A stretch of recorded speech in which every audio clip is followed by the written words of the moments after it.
Bom, Bezat Hashem, muito boa noite, vamos começar, se Deus quiser.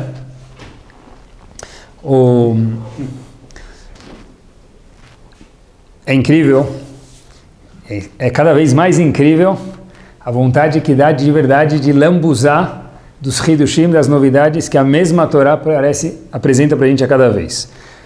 Deixa eu provar para vocês.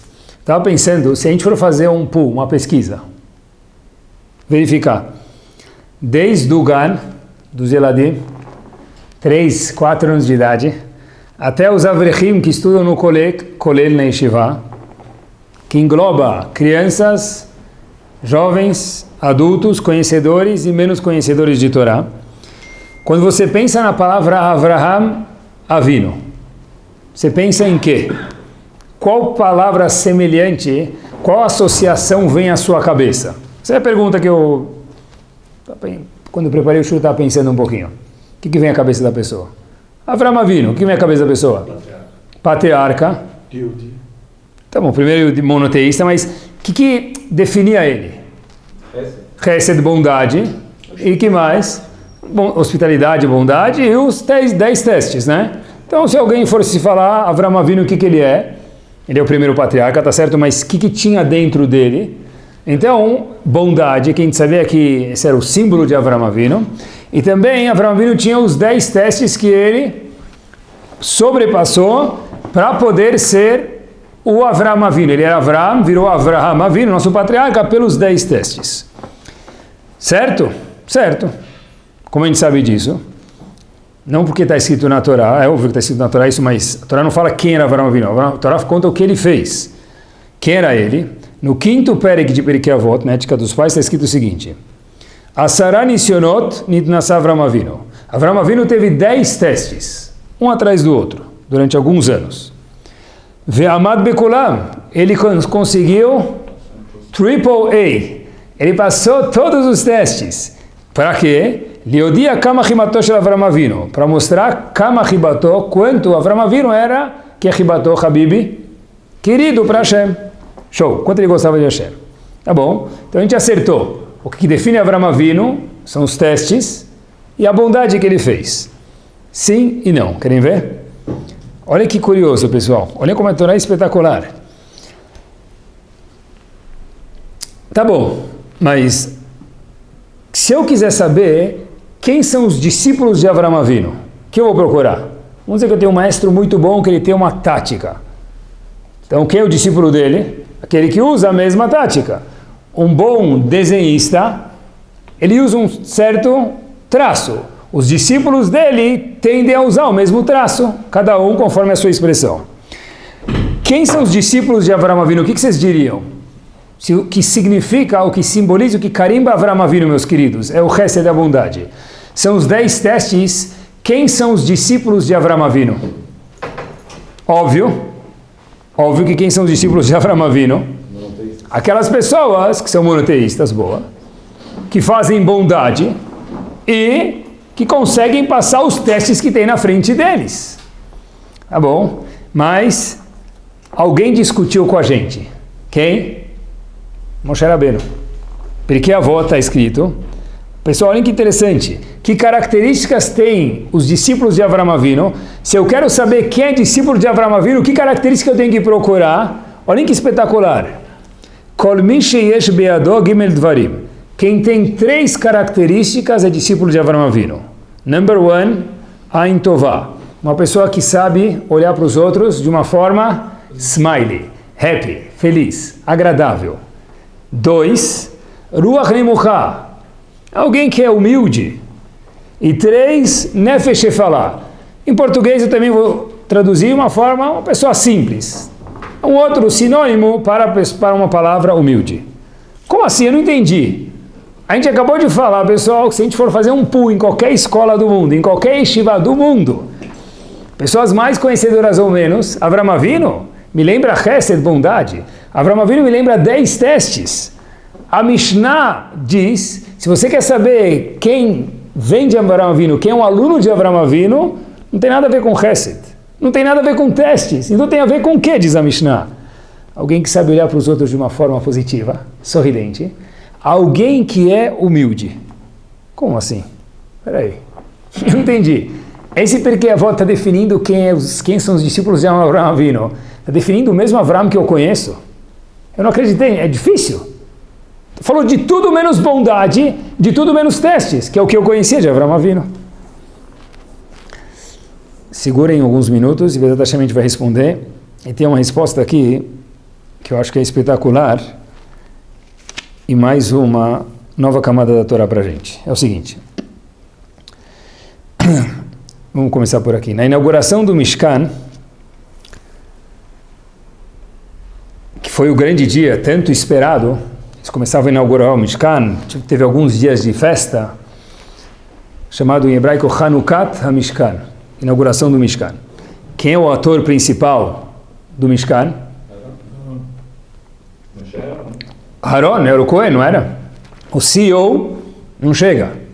Reunião lá com o CEO, está todo mundo sendo servido, caju, o CEO não chega, passou amendoim, o CEO não chega, Guaraná, o CEO não chega, não está chegando o CEO da empresa, eles estão enrolando como buffet, mas cadê ele?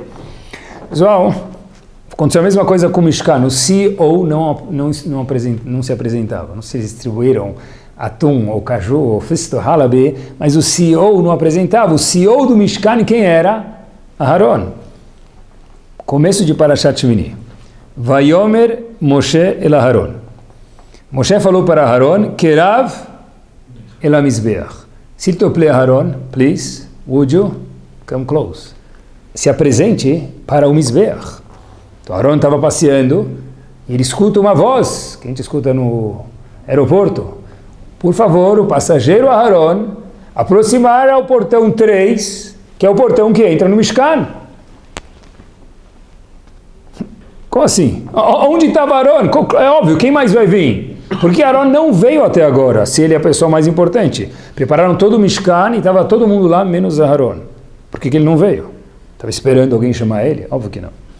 Rashi conta pra gente por que Moshe Rabbeinu falou no começo de Parashat Shemini que Kerav el Mizbeach, se aproxime. Por que ele esperou por que Aharon esperou Moshe Rabbeinu convidar ele? Diz o Rashi que Aharon estava titubeando, estava com muita dúvida. Vou ou não vou? Acho que eu tenho que ir, mas não vou não. Por quê?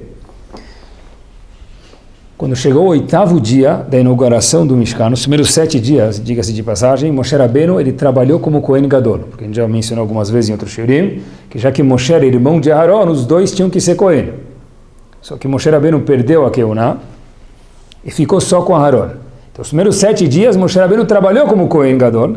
O 8º dia, Hashem falou para ele, olha, agora é Aharon, você perdeu a Keuná, por alguma razão, que não veio o caso agora, então, tá bom, mas por que Aharon não aparece no 8º dia? Porque Moshe teve que convidar ele. Diz Rashi, Lama Tabosh, por que você está com vergonha, Aharon? Moshe Rabbeinu falando para Aharon, vem, Lekach Nivcharta, você foi escolhido para trabalhar no tabernáculo, no Mishkan, que você está com medo do quê? Pessoal, olhem que espetacular. Eu sempre li o Rashi dessa forma. Lama Tabosh, porque você está com vergonha. Vem. Quer dizer, então, o que Aharon estava fazendo? Um patrocínio, Abu Sakana. Tá, espera eles me chamarem, então, para dar um cavodzinho para mim. E aí, o que é? Aí Moshe Rabbeinu chama ele e falou, tá, agora eu vou. Então, parece coisa de criança isso, né? A gente está falando de Aharon, de pessoas gigantes. Não pode ser essa explicação do Rashi. Rashi falou que Moshe Rabbeinu teve que chamar Aharon por quê? Lama Tabosh, por que você está com vergonha, Aharon? Lekach Nivcharta, você foi escolhido para isso, essa é a sua função. Pessoal, olhem como Chachamim leem esse Rashi. Lekach Nivcharta, por isso que você foi escolhido. Por quê? Justo porque você está com dúvida se você merece o posto. Olhem que espetacular. Lama Tabosh, por que você está com vergonha? Lekach Nivcharta, justo pela vergonha que você tem, pela dúvida que você tem, pela incerteza que você tem. Será que você é o CEO, a pessoa correta para falar nesse meeting, nesse encontro que tem milhares de pessoas e virar a pessoa mais importante, o lugar mais quente em santidade do mundo, que é o Mishkan, que é quase é o Bet HaMikdash móvel, o Mishkan é o tabernáculo, onde Hashem está mais presente? Eu não sei se eu mereço, eu não sei se eu sou a pessoa certa. Disse Rashi para a gente, vem, agora que eu vi que você está na dúvida, Lekach Nivcharta, eu tenho certeza, disse Moshe Rabbeinu para ele, que espetacular, que você é a pessoa mais custom made para a posição. Isso é falta de fé. Vou explicar. O sentimento de não ser digno para uma posição muito alta, como no caso, se a pessoa que vai encontrar Hashem mais próximo possível, todos os dias, que era o posto de Aaron, Cohen Gadol, disse Moshe Rabbeinu para Aaron, agora eu tenho certeza que você é a pessoa certa. Já tinha antes, mas agora eu te dou a você também, Aaron, a certeza, a certidão, que você é a pessoa mais espetacular do mundo para fazer esse trabalho. Deixa eu explicar para vocês o que isso quer dizer. Uma vez, teve um Rav chamado Hatam Sofer. Hatam Sofer veio em 1750. Ele foi o Rav de Pressburg. Bom, tem muitos livros que até hoje nas yeshivot se usa dele. Ele conta para a gente que esse gen de humildade, o que a gente vai falar hoje, de Aharon, começou algum lugar antes, porque todos nós somos filhos de uma mãe e de um pai e netos de algum avô e de alguma avó. Então nada vem do acaso. Ele conta o seguinte: Hashem falou para Moshe Rabbeinu, vai salvar o povo. Lembram disso? Hashem falou para Moshe Rabbeinu, vai salvar o povo no Egito. Agora lembrem, pessoal, olhem que interessante. Quando Hashem chegou para Moshe Rabbeinu e falou, vai salvar o povo, a gente escuta na escola Hazak Baruch. Agora presta atenção, o que quer dizer você vai salvar o povo? O livro mais vendido no mundo até hoje, qual que é? Bíblia. Não sei se muitos leem ou poucos leem, mas do lado de todo hotel lá naquela gavetinha lá, tem aquela Bíblia lá.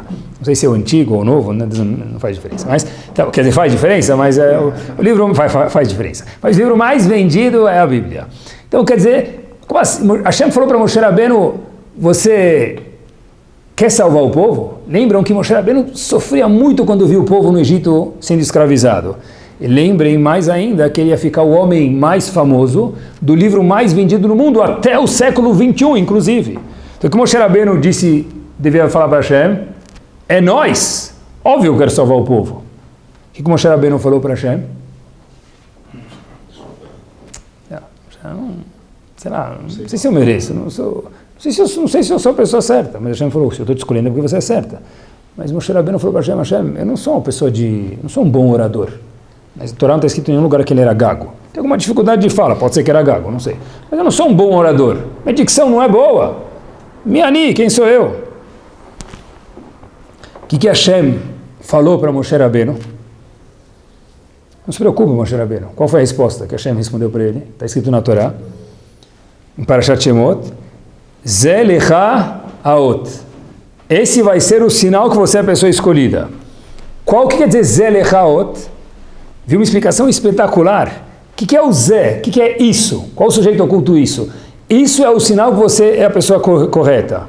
Justo o fato de você estar na dúvida se você é a pessoa propícia ao cargo, Zé lechaot. É isso que me dá certeza, disse Hashem para Moshe Rabbeinu, que você é a pessoa correta.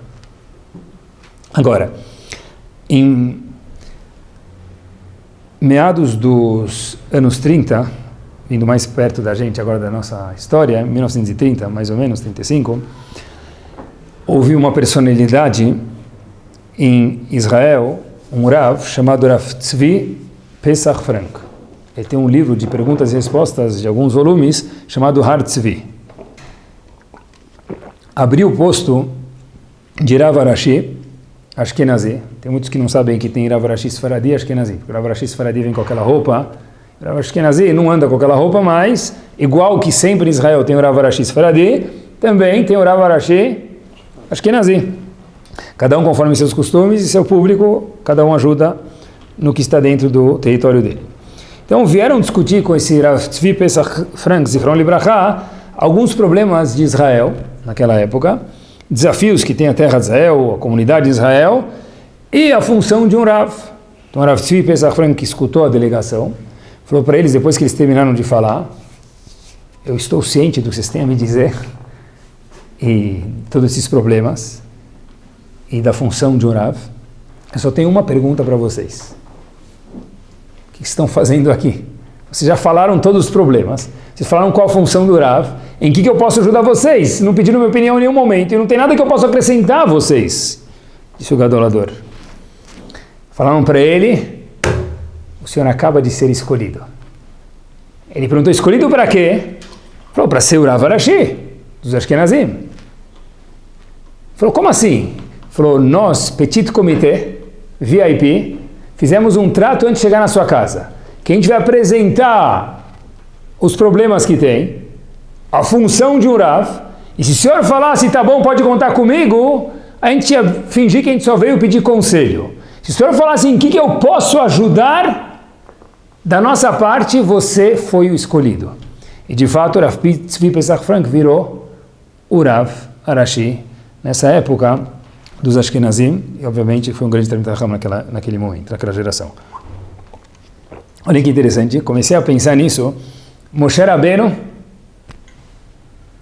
estava na dúvida, Aaron estava na dúvida, Rav Tzvi Pesach Frank aprendeu, obviamente, da humildade também estava na dúvida, não sei se sou a pessoa correta. Se você está na dúvida, e a gente sabe que você tem habilidade, então é você justo que é a pessoa correta. Então eu comecei a pensar um pouquinho com meus botões, vejam só a diferença, a gente está em época de eleição, entre eleição, qualquer país, e como que era na época da Torá. Como funciona a eleição para presidente, o governador, como é que funciona, pessoal? O vereador, qualquer outro ouro aí, como é que funciona? O cara vai lá na televisão, nos 30 segundos que ele tem no rádio, nos 20, 15, depende do partido dele, que ele fala, eu sou Enéas, né? Eu sou o cara, vota em mim. Não é isso que ele fala? Eu sou o cara. Resume-se de alguma forma ou outra, eu sou o cara, eu sou muito melhor do que o outro, vou te mostrar todos os furos do outro. Na Torá é justo o contrário. Eu não vou me depreciar, mas eu tenho as dúvidas, eu sou a pessoa correta. E se você falar que eu não sou a pessoa correta, eu entendo isso. Porque eu sei que tem uma pessoa para o posto e não necessariamente precisa ser eu. Olhem que curioso. Olhem que bomba, pessoal. Observem comigo. Quem que elege um presidente em qualquer país do mundo? População. Pode ser que o voto é opcional, facultativo ou obrigatório, dependendo do país. Mas quem elege?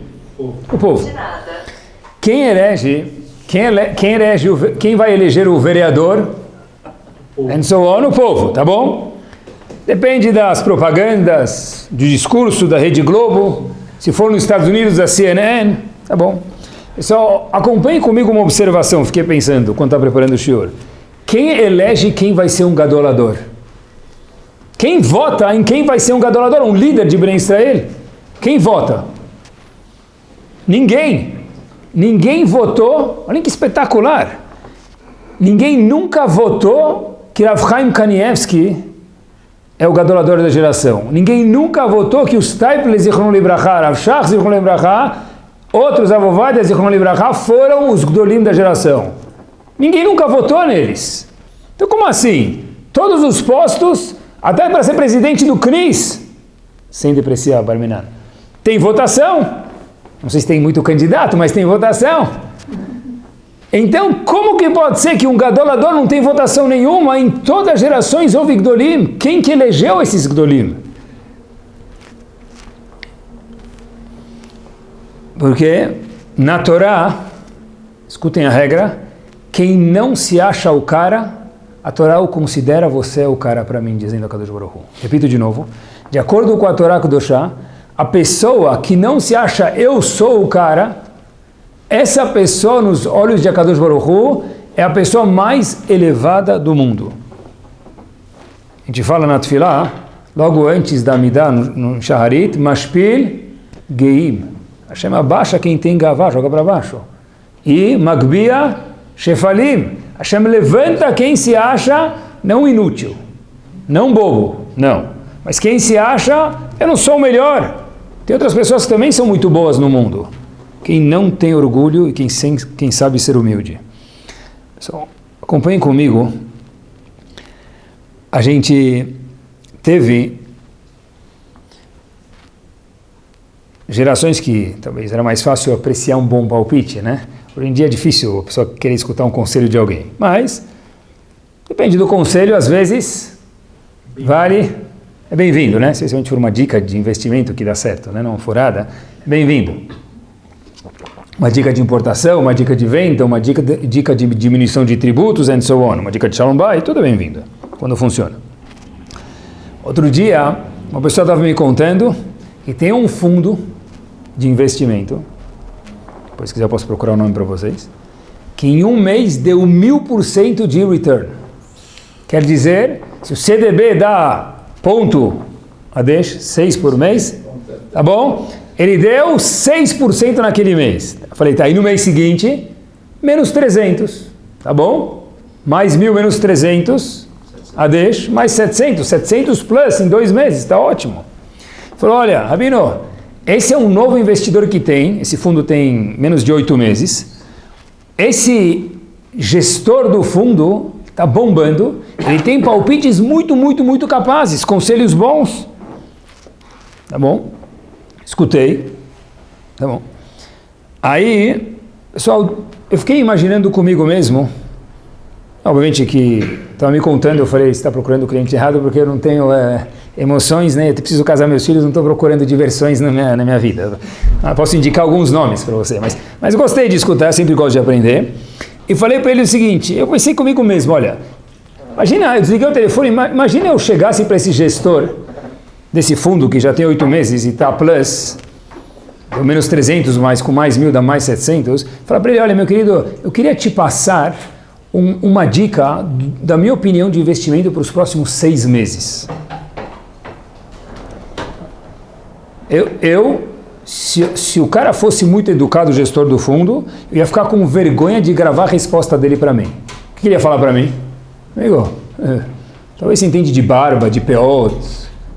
Eu não sei o que você entende, mas não, você é rabino, de que você entende para mim falar de um gestor de fundo que está bombando nos últimos 8 meses? Você me dá palpite da sua projeção da economia nos próximos 6 meses, 8 meses? Tá bom. É cabível se o cara ficasse chateado comigo? Saber o meu lugar, não precisa? Tá bom. Estava lendo, acompanhem comigo a comparação que quis fazer para vocês, com vocês aqui. Estava lendo um livro de uma pessoa que foi o Gadol Ador, com certeza, da geração passada. Um deles com certeza. Rav Moshe Feinstein. Porque eu falo que ele foi o Gadol Ador, obviamente pelos livros que ele escreveu, pelas cartas de resposta e pergunta, a responsabilidade que ele tinha por Bnei Israel. Mas quando Rav Moshe Feinstein faleceu na década de 80, Rav Shach Zichronon Libraha, Rav Shivadi Ponovitch, e Rav Michel Yehuda Levkovitch, também foi outro grande Talmid Chacham de Jerusalém, de Israel, falou que, pessoal, são pessoas que não exageram uma palavra no que falam. Se Rav Moshe Feinstein estivesse vivo, na época do Hatam Sofer, em 1750, nós, disseram os dois a mesma coisa, Rav Shach e Rav Michel Yehuda Levkovitch, temos certeza que ele também seria um dos Gdolim. Só imagina alguém na época do Hatam Sofer ser um Gadol.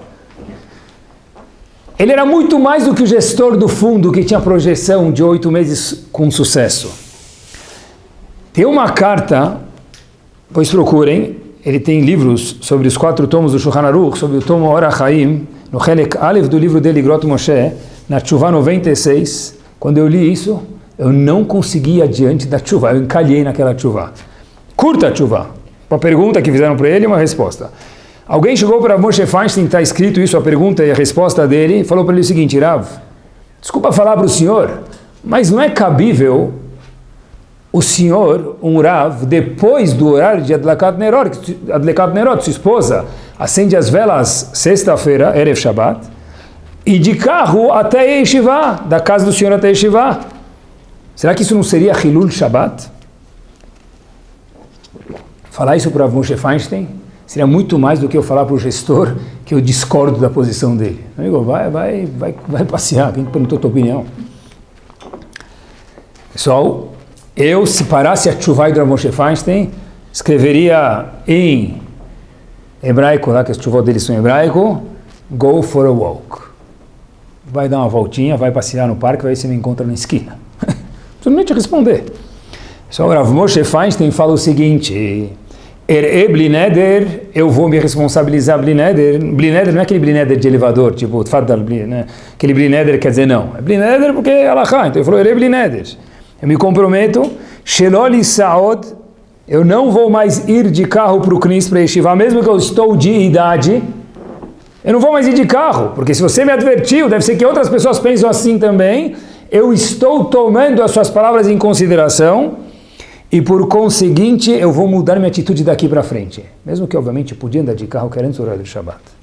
E termina na Moshe Feinstein, a chuva dele, depois procurem dentro, que você tem a brachá, disse a Moshe Feinstein para quem questionou ele, que no zehut da tochachá, da advertência que você me deu, você tem a brachá nesse mérito. Yedidi Moshe Feinstein, o querido Moshe Feinstein. Pessoal, uau! Isso é anavá. Anavá é saber que eu vou ser Roshesh, me preocupar com coisas que eu acho que possivelmente são cabíveis, eu vou me preocupar. Pessoal, se fosse qualquer outra pessoa, me permitam dizer, fala, olha com quem você está falando, você acha que eu não pensei antes de pegar o carro no Shabbat? Certeza, volto a dizer que podia era Moshe Feinstein, mas ele falou, eu estou de idade, mas eu vou andar a pé até Yeshiva, porque eu gostaria de agradecer a sua advertência. Agora, Rav Moshe Feinstein, ele era bobo? Anavá é ser bobo? Óbvio que não era Moshe Feinstein, era bobo, mas talvez Anavá quer dizer ser bobo? Não. Esse mesmo Rav Moshe Feinstein que aceitou a Tochachá, a advertência desse senhor, e mudou a conduta, quando uma vez tinha que fazer uma cirurgia nos dentes, ele falou para as pessoas que ele não podia fazer a cirurgia que era necessária e precisa para que ele não tenha dor. Então, Rav Moshe Feinstein, mas por que o dentista falou que tem que fazer isso? Rav Moshe Feinstein falou, eu sei que eu sou um gadolador, eu sei que se o Bet HaMikdash for construído hoje, eu vou estar lá dentro, no Bedin, e para estar no Bedin, na corte judaica, não pode se ter nenhum defeito físico. E isso, de tirar o dente, é um defeito físico. Então, eu não vou tirar meu dente, porque eu sei que eu sou um gadolador. Espetacular! Ser anav não é ser bobo. Ser anav é saber que apesar de que eu sou um gadolador, melhor dizendo, já que eu sou um gadolador, eu sei que, tá bom, eu posso escutar os outros, que eu não sou friki. Espetacular. Pessoal, agora a gente pode voltar para a pergunta que a gente fez no começo do shiur. Poxa vida, tudo que eu sei de Avram Avinu é que Avram Avinu era Hesed, era bondade. Avram Avinu são os 10 testes. E como Mishnah em Pirkei Avot enumera quem é discípulo de Avram Avinu, quem é humilde e quem vê os outros de forma positiva. É tudo menos do que era Avram Avinu. Difícil de entender. Vi uma resposta muito legal. Diz o Rav de Slonim para a gente o seguinte. Ele traz uma regra para a gente. Está escrito que tem 3 midot dos alunos de Avram Avinu. Simplicidade, humildade e ver os outros de forma positiva. Diz o Rav de Slonim, por que está escrito o número 3? Só fala, os atributos dos alunos de Avram Avinu são A, B e C. Por que menciona tem 3 e fala A, B e C? Diz ele para a gente que sempre que vem um número e depois enumera as qualidades, vem ensinar para a gente que todas as 3 qualidades têm um denominador comum. Espetacular. Qual é o denominador comum dos 3? Ain Tová. Para que eu possa ver o outro de forma positiva, eu preciso saber que da mesma forma que eu tenho defeitos e lacunas, ele também pode ter. Daí que ele errou. Por isso ele não tem direito de sentar mais lá ou de fazer tal coisa. Para ser simples eu tenho que ter anavá, humildade. E para ser humilde eu tenho que ter anavá. Então olha que espetacular. Se o Rav de Slonim para a gente, porque a avó não está vindo escrever quem era Avram Avinu. Você quer saber quem era Avram Avinu? Lê na Torá. E porque a avó está vindo, olha quem são os alunos de Avram Avinu. Para mostrar para a gente que o carimbo de Avram Avinu era a anavá, humildade, que é o denominador comum das 3 midot. Simplicidade, humildade e Ain Tová, ver os outros de forma positiva. Porque a avó está vindo explicar para a gente como que Avram Avinu atingiu o ponto que ele atingiu de fazer Hesed, de ser o grande patriarca e o primeiro dos patriarcas e reconhecer Hashem, novidade para todos nós, humildade que ele tinha. Hesed é uma consequência. Nisayon, passar o teste, é uma consequência. A causa de Avram Avinu, novidade para todos nós hoje, foi a humildade. Eu explico, pessoal. O que tem a ver humildade com passar testes? Todo teste gera uma adversidade. Eu não entendo. Por exemplo, o teste mor. Hashem falou para Avram Avinu, sacrifica o seu filho. Tá bom? Poxa vida, eu tenho que sacrificar o meu filho? Mas você mesmo, Hashem falou para mim há meia hora atrás o quê? Que desse filho vai sair o povo judeu. Como assim? Tem aqui dilema, uma contradição. Agora, se eu preciso entender tudo, eu não consigo passar um teste. Se eu sou uma pessoa humilde, que fala o seguinte, olha, a deficiência deve ser minha, eu que não estou entendendo, mas Hashem certeza tem uma lógica. Esse era Avraham Avinu. Avraham Avinu, dos 10 testes, nós vemos que nunca questionou Hashem.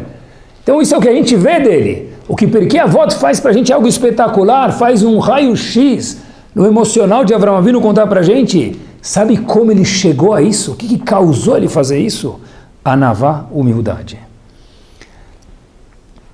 E daí dá para entender exatamente como que Avraham Avinu nunca reclamou com Hashem. Avraham Avinu nunca questionou Hashem. Tá certo.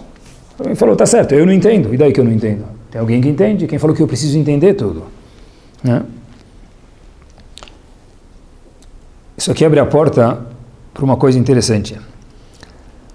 Às vezes, a gente na história, no curso da nossa vida, a gente tem muitas perguntas, muitas questões e muitos dilemas. Por exemplo, por que tal coisa aconteceu com Bnei Israel em tal geração? Da Inquisição, ao Holocausto, qualquer outro momento. Por que aconteceu tal coisa com o mundo? Então, o mundo também é importante, não só nosso povo. Por que aconteceu tal coisa com essa geração específica?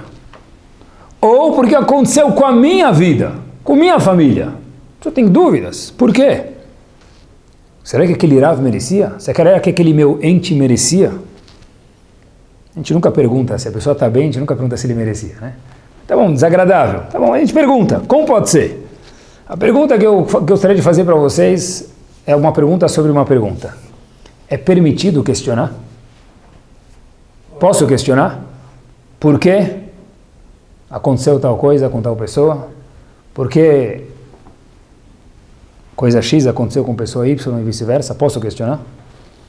Certeza que pode questionar. Como eu tenho certeza? Eu não tenho certeza de nada, a gente aprende da Torá. Moshe Rabbeinu falou para Hashem, Ar'eni na ederachecha. Eu quero entender. Moshe Rabbeinu questionou, perguntou, quis saber, mas pode questionar. Mas a gente tem que saber uma coisa junto com isso, que isso depende da anavá, da humildade da pessoa. Todo mundo sabe disso, que os personagens, o menor personagem que figura, que aparece, que consta no Talmud, na Gemara, está escrito que o nível 1, se é que existia alguém nível 1, vamos chamar assim, ele conseguia fazer o mínimo, era Tchiat HaMetim, a ressurreição dos mortos. Ele apertava o botãozinho assim do iPhone dele, puf, revivia quem ele queria. Agora, muitas vezes a Gemara tem uma pergunta também, tem uma dúvida filosófica e de alahá. O que a Gemara faz quando ela tem uma dúvida? Tashma, talahon, sma, tashma, vem escutar, vou te trazer uma prova para responder. Às vezes a Gemara responde, e às vezes a Gemara termina como Kashya, incógnita, no answer, para sempre. Desde 3.000 anos atrás até hoje, ninguém nunca vai ter resposta, até Hashem achar que ele é o Navi, vai trazer a resposta para a gente. Mas como pode ser isso? Um Tana, um Amorá, figuras da Gemara, que sabiam ressurreição dos mortos, sabiam tudo. Está escrito na Gemara que eles sabiam como foi o criado o mundo, os segredos do universo. Tá bom? Questionaram? Pode questionar. Mas eles mesmos, quando terminavam em caixa, entendiam que nós somos limitados. Pode questionar, mas nem sempre a gente vai entender. Não que não tem lógica, nós temos que ser humildes o suficiente para entender.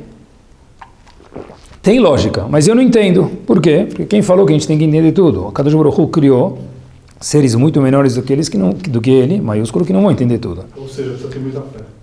Precisa ter emuná. Eu acho que o que Pirkei Avot fala para a gente que Avraham Avinu não é que ele tinha fé. A fé dele era oriunda da anavá que ele tinha. Já que ele era humilde, isso limpou os olhos dele, ele teve uma visão 20/20 possível de ver emuná. Porque alguém que não é humilde não consegue ver a Kadosh Baruch Hu. Que se tem muito eu na minha vida, não tem espaço para ver, ele tem espaço no olho para uma certa área, emocional e física. Quanto mais eu tenho na minha frente, menos a Kadosh Baruch Hu tem. Eu vi uma foto Nunca tive presente, infelizmente, por enquanto, mas eu fiquei olhando aquela foto e me saiu lágrimas dos olhos. Nada trágico, feliz, mas é uma foto, mas me emocionou muito. Lágrima não de tristeza, de emoção.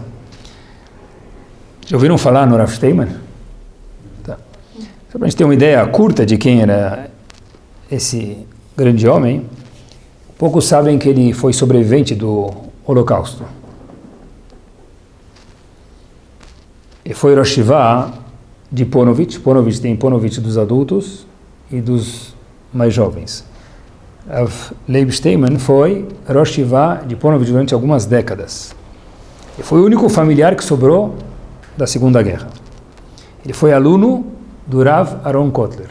Personalidade que, no mundo das yeshivot, igual o Balatashvili, de falar de esponja de aço, se fala de bombril. Se fala de Talmid Chacham, não existe alguém que não conhece Rav Steinman. Mas por que você chorou?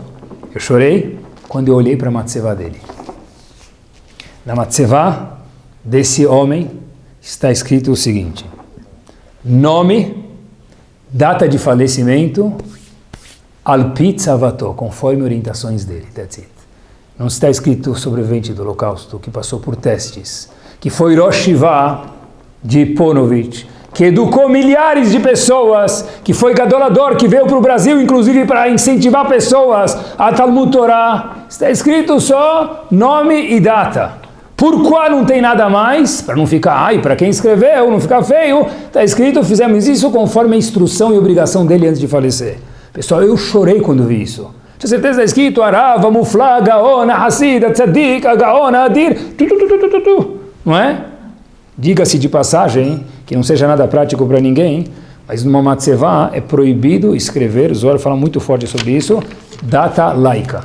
Escreve Aleph, Shvat, Tafshin, etc. e tal. Gravíssimo, o Zohar inclusive diz, quando escreve uma data laica na matzevá, tem que pegar uma britadeira, uma lixa, de uma forma respeitosa ao morto e raspar, porque isso faz muito mal para o chamado falecido.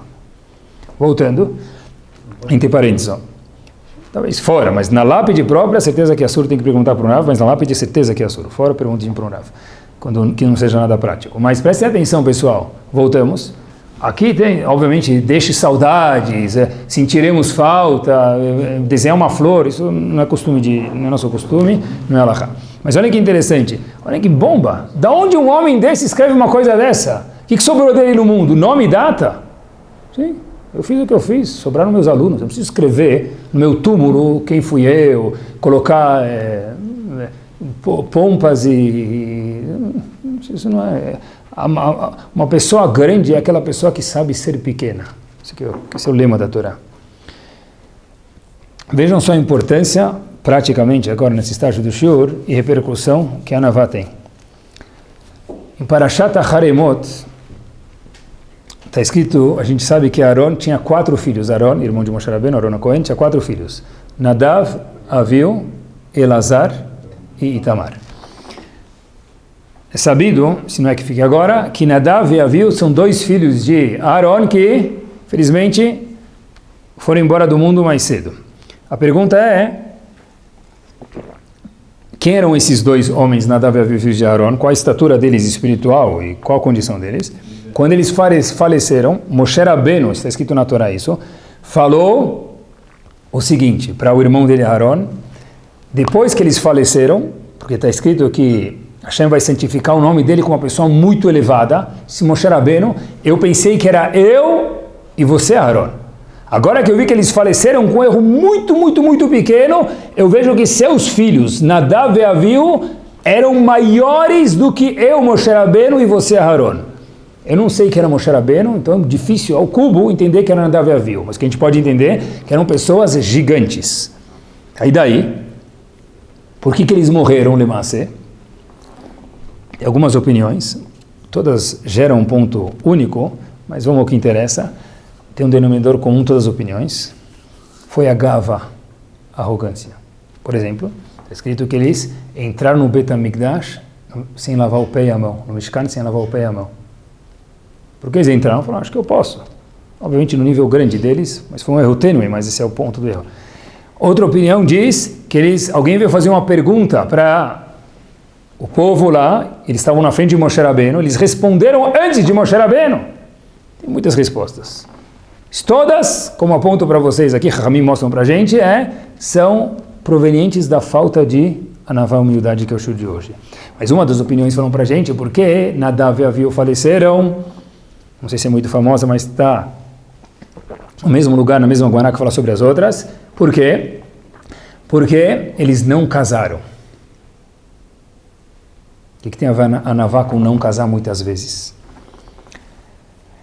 Porque muitas vezes, quando a pessoa ele acha que ele é demais, ele começa a ser muito selecionador. A pessoa acha, eu sou muito bom, eu posso escolher escola, eu posso escolher a temperatura do ar-condicionado do CNIS, eu que tenho que mandar, eu posso... Mas, de novo, a Gemara conta pra gente que Nadav e Avihu não casaram, por quê? Porque já que eles achavam tão superiores, não tinha uma mulher que era do peso, da cintura, do tamanho, da espiritualidade que eu tenho que ser. E olhem que show, pessoal. Qual era o nome deles? Nadav e Avihu. Nadav vem de Nedavá, fazer pelos outros, que eles não tiveram filhos, não tiveram que fazer pelos outros. E Avihu, o que quer dizer Avihu? Pai. É o que faltou nele, ele nasceu para isso e não foi. Por quê? Porque ele era, para mim, precisa ser só a Miss Brasil do ano seguinte, porque a de hoje também não serve. Obviamente, no nível gigante deles, foi um erro tênue, mas a Torá conta para a gente que a gente possa aprender isso aqui. E olhem que interessante, quando a Torá vem falar sobre Nadav e Avihu, para a gente, vai daber Hashem el Moshe, começo de Parashat Acharemot, Acharemot Shnei Bnei Aharon, Hashem veio falar com Moshe, depois da vida, do falecimento dos filhos de Aharon, Nadav e Avihu, Bekorvatam lifnei Hashem vayamutu. Pergunta os comentaristas, olha que interessante. Vai daber Moshe el Hashem, vai daber Hashem el Moshe. Hashem vai falar com Moshe, Achareimo, depois da morte dos filhos de Aharon, e eles morreram. O que está estranho no passuco? Óbvio, se é depois da morte, Achareimot Shnei Bnei Aharon, é óbvio que eles já morreram, né? Diz o Data Zekenim, Nibaleu Tassafot, um dos comentaristas no Humash, que teve aqui duas penalidades, Acharemot e Vayamutu. Eles morreram, Acharemot, e Vayamutu do fim do passuco é que eles mataram os possíveis filhos que eles deveriam ter tido. Olha que bomba! Acharemot Shnei Bnei Aharon, eles morreram. E Vayamutu é que já que eles eram tão selecionadores, e faltou em algum ponto para eles a Navá, então aconteceu que eles nunca acharam um match perfeito. Não tem como ser um bom par. Eles até contam que tinha um jovem que estava procurando o Shidur, ele tinha muita gavá, muito orgulho, muito orgulhoso. Então o Shadchan falou para ele o seguinte: olha, meu querido, se você quiser que eu ache um Shidur para você, baixa a bola. O cara falou, tá bom, eu vou trabalhar sobre mim 1 semana, 2 semanas, 3 semanas, 4 semanas. Trabalhou. De repente, passados 2 meses, ele liga para o Shadchan e fala, olha, meu amigo, eu já baixei a bola, já estou no point. Aí ele falou o seguinte, tá bom, apresentaram um Shidur para ele. Aí ele falou o seguinte, você não tem vergonha? Ele falou para o Shadchan, agora que eu baixei a bola, já virei um Anav, você não tem vergonha de me apresentar uma moça dessa estatura? Isso não é Anavá. Quer dizer, agora que eu já sou Anav, você tem que mostrar alguém melhor ainda, né? Então isso não é Anavá, pessoal. Anavá é a pessoa entender que ele não é perfeita. Quer dizer, agora que eu já baixei a bola, você mostra uma pessoa dessa, você tem que mostrar uma mulher melhor ainda, né? Eu acho que também fazer parte da Anavá, uma outra consequência prática, é a pessoa saber que nós não temos conhecimento de tudo e tem pessoas que sabem mais do que a gente. Pessoas sabem mais do que a gente pode ter estudado algumas coisas e outras a gente tem que aprender. Tem uma coisa que me tocou o coração recentemente, um assunto que nas escolas hoje é muito preocupante, vamos chamar assim, ou muito gastam tempo, energias e emoções com muito carinho. As escolas que fazem isso, acho que é muito, muito louvável mesmo, mais escolarmente falando. Cada vez mais as escolas estão preocupadas na conduta dos alunos fora da escola também, porque isso é uma escola de verdade. O aluno está lá dentro, mas a maioria do tempo ele passa fora. A maioria da vida vai passar fora, se Deus quiser, né? Então, eles falam sobre baladas, né? Álcool nas baladas. Alguém outro dia estava me contando, fui atender uma palestra para aprender um pouquinho, com jovens, e alguém estava me contando que tem agora talvez já tinha faz tempo, eu não conhecia, uma pílula chamada Bela Adormecida. Bela Adormecida era coisa do Disney, né? Boa noite, Cinderela. Desculpa. Sorry. Mehilá Slichava Kapará. Bela Adormecida do Disney. Tá bom. Boa noite, Cinderela. Boa noite, Cinderela. Tá bom. Eu falei para o cara, o que quer dizer boa noite, Cinderela? Você está falando comigo? Eu não sou Cinderela, então eu tenho que dormir. Quer dizer boa noite, Cinderela? Ele falou, não. Eu compreendo que você coloca lá e a pessoa apaga. Bom, não interessa, obviamente, que vocês já imaginam o que acontece com a pessoa depois disso, né? Agora, olha que interessante, pessoal. Então, eles tentam alertar o jovem, etc e tal, e junto com isso vai o famoso... Tem a fogueira de Lag BaOmer, que essa fogueira de Lag BaOmer é permitida, mas o esquenta é a coisa mais ridícula que existe no mundo, né? Espero que está claro isso. Vai num casamento, desculpa, eu acho que todo jovem obrigatoriamente tem que fazer bagunça. Se ele não fizer, ele não é um jovem saudável. Mas este bagunça existe falta de parafuso. Pegar um noivo no Heder Ichut, sair afogado lá cheirando posto de gasolina, né, movido a álcool, para ir bebunzão lá na festa. Né? Rabino, não é bebum, isso é careta, não é bebum, é só para ficar high. Talvez se fosse antes dele casar, para ficar high, para ele aceitar casar, ainda tinha uma justificativa, tá bom? Agora ele já casou, já assinou a Ketuvá. Acabou, meu amigo, não tem que ficar bebum já agora, né? Tá bom? E pré-balada, o que tem que fazer? Para chegar na balada já, igual no clima da fogueira de Lag BaOmer, quente, né? Então já sair já no porre, assim, já sair 50-50, assim, né? Meio zonzo para cá, meio zonzo para lá. A gente espera que todo mundo esteja metade zonzo, não todo mundo para um lado, senão todo mundo cai, né? E cada um vai segurando o outro. E qual a tarefa da escola? Falar para quem? Qual a tarefa da escola? Falar para os filhos o quê? Como que os alunos, né? Não os filhos, os alunos também são filhos. O problema é que a tarefa da escola não é falar para os filhos, é falar para os pais. Porque, às vezes, os filhos reportam de forma ingênua e pura. Mas qual o problema? Meu pai e minha mãe falam que não tem problema. Qual o problema? Qual o problema de eu menina ou eu menino, indiferente? Qual o problema se eu chegar lá no esquenta? É para curtir a night. Então, qual que é o limite de curtir a night? Não tem nenhum limite. Pessoal, se a gente não consegue falar com um filho, com um aluno, porque os pais falam que não tem problema, não tem com quem falar. Falar com a parede é mais funcional, porque as paredes têm ouvidos e o menino nunca vai ter. Porque um pai e uma mãe que falam para um filho, Mafita Cliff, pode chegar bêbado na balada e você nem sabe onde ele vai e com quem ele está. Pessoal, onde nós estamos? Eu acho que, penso comigo mesmo, que eu tenho que de vez em quando aprender de pessoas que sabem mais do que nós e rever nossos valores. A tarefa é conscientizar os pais e os filhos.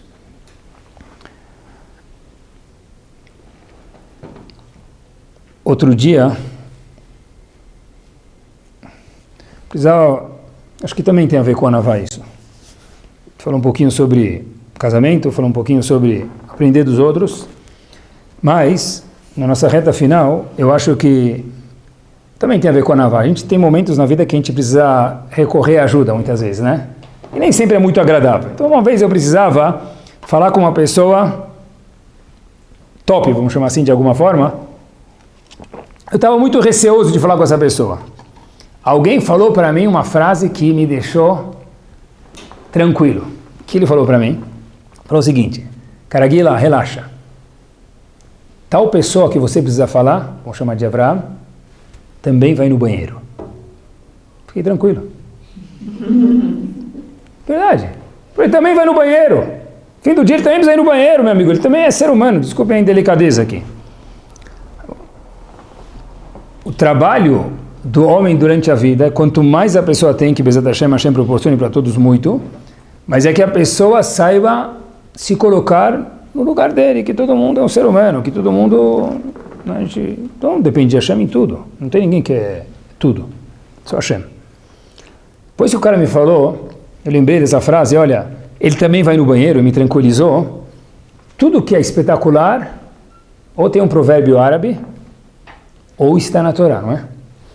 Faz tempo que eu estava estudando da Filme, Masechet Baba Batra, página 75a. Pessoal, olha que espetacular. Agora fala lá no fim do Daf, última linha. Havia um rei chamado Hiram, um rei, Melech Hiram. Ele começou a se achar o popstar. Ele andava lá com a varetinha dele mágica, não olhava para um, não cumprimentava o outro, ignorava o outro no knis, descia da sinagoga, falava Hazak Baruch para um, para o outro não falava. Na festa se separava dos outros, ficava meio torto assim.